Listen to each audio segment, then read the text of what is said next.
देखिए मित्रों, हमने पिछले सवाल में लाभ और हानि के बेसिक के बारे में जानकारी ली थी। अब मैं एक सवाल के माध्यम से अपन देखते हैं कि हमारा बेसिक कितना काम करता है इन सवालों पे। जितना आपका बेसिक क्लियर है, आपको सवाल समझने में बिल्कुल तकलीफ नहीं होगी।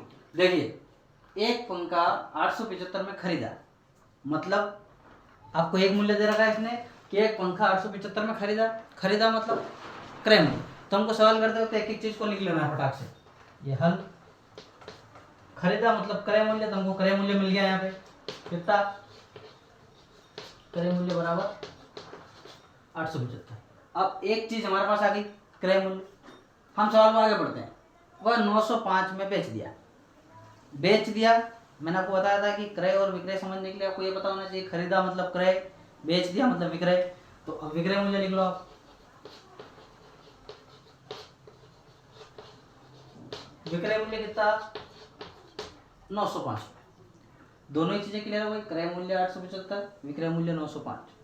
अब मैंने आपसे कहा था कि या तो सवाल आपको डायरेक्ट बोल देगा कि इसमें कितनी हानि हुई, कितना लाभ हुआ, या वो दोनों दे देता है कि लाभ व हानि कितना हुआ। अब आपको ये सोचना है कि उसमें लाभ हो रहा है या हानि हो रही, पहले ये तय करना है। अगर आपको बेसिक ध्यान में है तो आप देखें कि मैंने बताया था आपको कि जब हम कोई वस्तु कम में खरीदते हैं और अधिक में बेचते हैं तब लाभ होता है। हानि में बताया था कि जब कोई वस्तु अधिक में खरीदते हैं और कम में बेच देते हैं तब हमको नुकसान होता है। तो यहाँ पे आपको क्या हो रहा है, तो आपके पास क्रय मूल्य है 875, विक्रय मूल्य 905।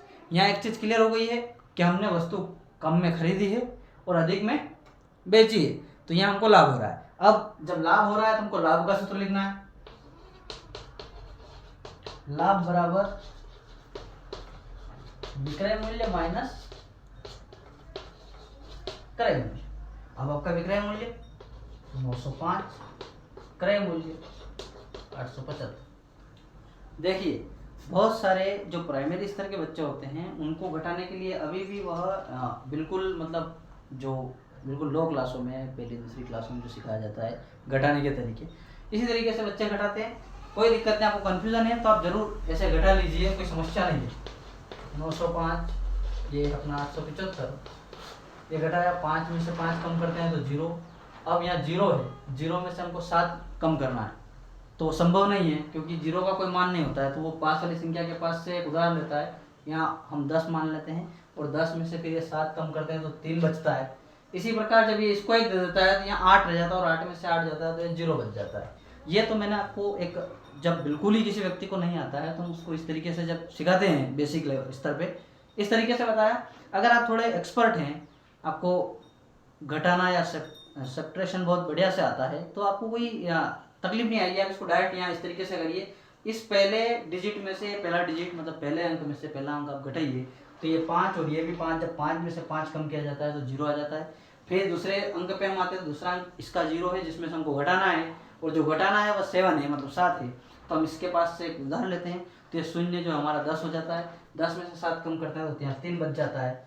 फिर जब ये इसे 1 दे देता है तो यहाँ 8 बच जाता है और 8 में से 8 जाएगा तो 0, ये हमारा 30 आ जाता है। मतलब अब एक चीज क्लियर हो गई कि आपको यहाँ पे लाभ बराबर 30 रुपए हो जाता है। ठीक, यहाँ कंफ्यूजन था कि लाभ और हानि क्या हो रही है। जब हम बेसिकों पे बात करते करते आगे बढ़े तो हमको ये चीज क्लियर हो गई। ये एक साधारण सवाल था जो हमने बेसिक के आधार पर इसको हल करा है। अब हम अगले स्टेप में एक नई वेरायटी के साथ एक दूसरा वीडियो लेके आपके सामने उपस्थित रहेंगे, जिसमें